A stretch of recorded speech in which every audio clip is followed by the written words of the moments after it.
Hi, this is Susabelle from Patchwork Chicken Studio. Tonight my short little video is on how to use seam guides. And I went for many years not knowing these things existed. So if you didn't know they existed and you've been sewing for a long time, don't feel bad because I had no idea. I had sewn for many years on more modern machines, and modern machines have a plate where there's like markings for stitch width. So I could set to, 5/8 of an inch if I was garment sewing, or 1/4 of an inch if I was going to sew quilting, seams, that kind of thing. But a lot of vintage machines don't have any markings on their plates, and they usually come with a straight stitch foot that isn't very good for measuring against by the eye. And I do a lot of eyeballing, and that's okay too. But sometimes you need it to be exact. And since I don't have markings on this plate, I have to use a seam guide. Now you can use a seam guide with a machine like this too, and you may find that you like it. Even a new machine that's all plastic, which this one is not, this plate, the needle plate, is almost always steel, and so it will stick. It's not aluminum, and so a magnet will stick to it. That's how you can test it, and that's how you know that it's steel. And you can use one of these types of seam guides, which is I'm going to show you here in a minute. It's magnetic. So I don't have any markings on my machine, and I'm sewing these straps, and what I want is to make sure that I stay really straight when I do my stitching down the edges, and I don't want it to wobble. Even though the thread kind of disappears in the fabric, I still want to make sure that it's really, really neat and tidy and very straight. These are straps for tote bags, and I sell these tote bags, so they need to look like, they're perfect, even though they're not really.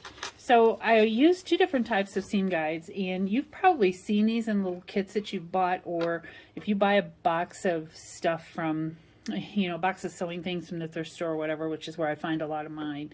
But this is one of the kinds of seam guides, and this one is not magnetic. This one, you can see, kind of looks like it. I mean, if you were looking at this, you would have no idea what this is. None whatsoever. But it actually sits on your machine, and you can adjust the width. You can see how you can adjust the width. And it gets attached with this little screw. Now, sometimes they're metal. This one happens to have a plastic cover on it. I have a metal one somewhere, and I couldn't find it for this. But anyway, this little screw goes into a hole in the bed of the machine. Both of these holes are threaded.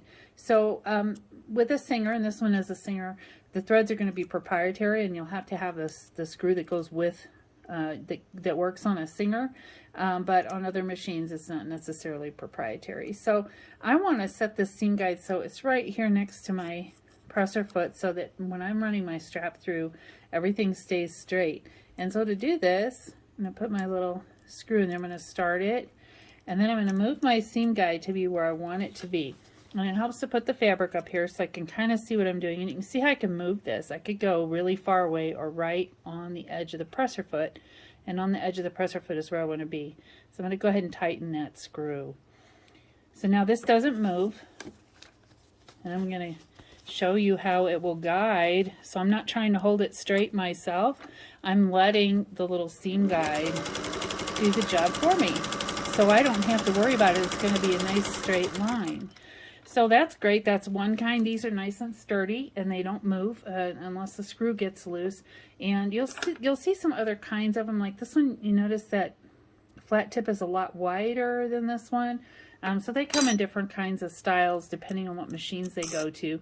This one is for a Singer, and this one is for a Kenmore. But it's the same principle, and it would go on a Kenmore machine. Now, if you can't find these, a lot of times these have gotten separated from the tools in the kit that came with the machine because nobody knew what they were. The machine gets passed down and they toss it. Think, well, what the heck is that? I don't need that. I'm going to throw that away. So you can buy them brand new. You can buy replacements. They're not very expensive. But if you don't want to do that and you prefer to do it magnet style, these are super easy to find. So there's a really strong magnet in here, and you can see it has that flat edge. And it will stick to this plate because this is steel. Now, if the rest of my machine was plastic, which this one isn't, it wouldn't stick to the plastic part, but it's going to stick to the seam part, or to the steel part. And you can see this is really hard for me to move, and I'm going to have to get it up here really close. I want it to be where it needs to be.